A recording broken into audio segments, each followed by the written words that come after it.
Guys, do yourself a favor, get an extra cooler if you can. I bought this CPU with stock cooler and there was problem with the temperature. Even at idle at BIOS steam menu, temperature showed at 60 degrees with max RPM and was extremely loud.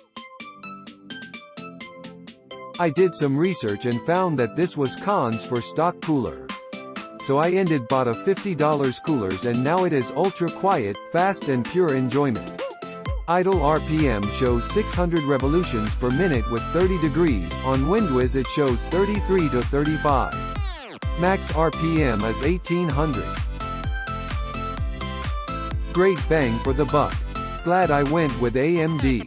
Didn't overclock, works great for my needs.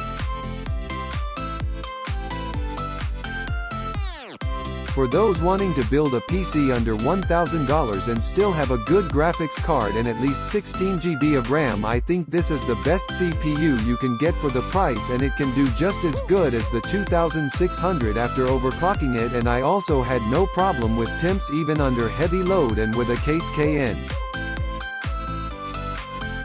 I am floored at how well this processor performs at this price point. This CPU is truly some next-gen kit.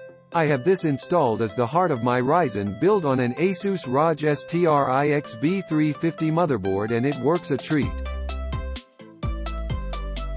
I have always played Team Red and have always been mocked for it.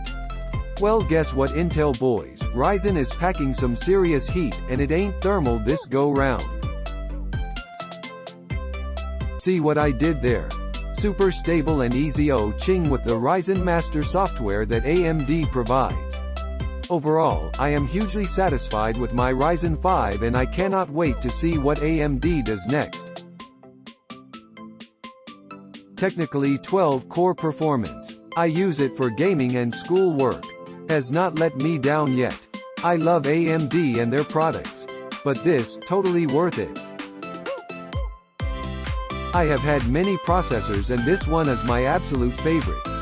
I just recently upgraded to my Ryzen 5 1600 and I have no complaints whatsoever.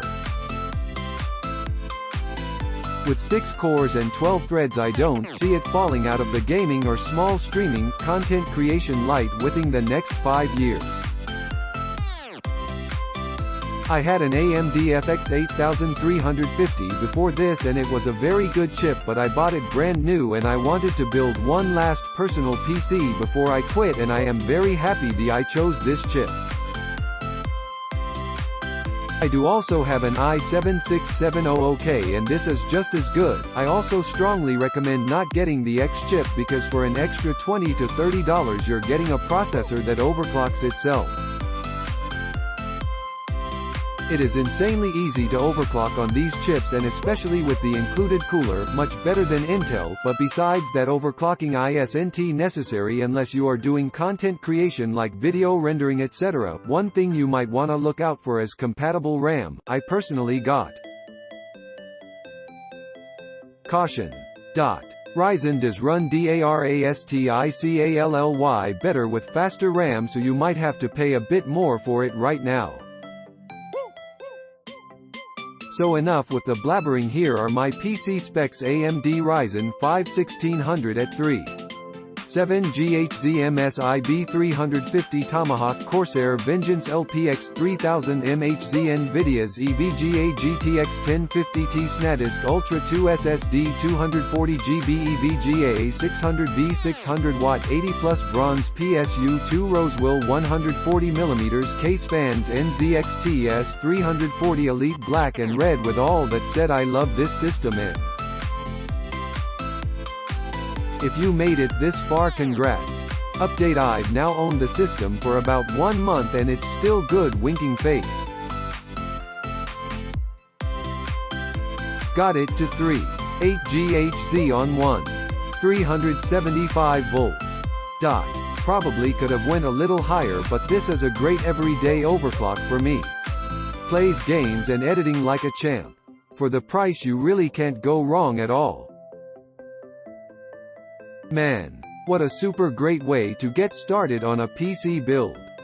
Hands down would do it again. Everything is brand new. Everything.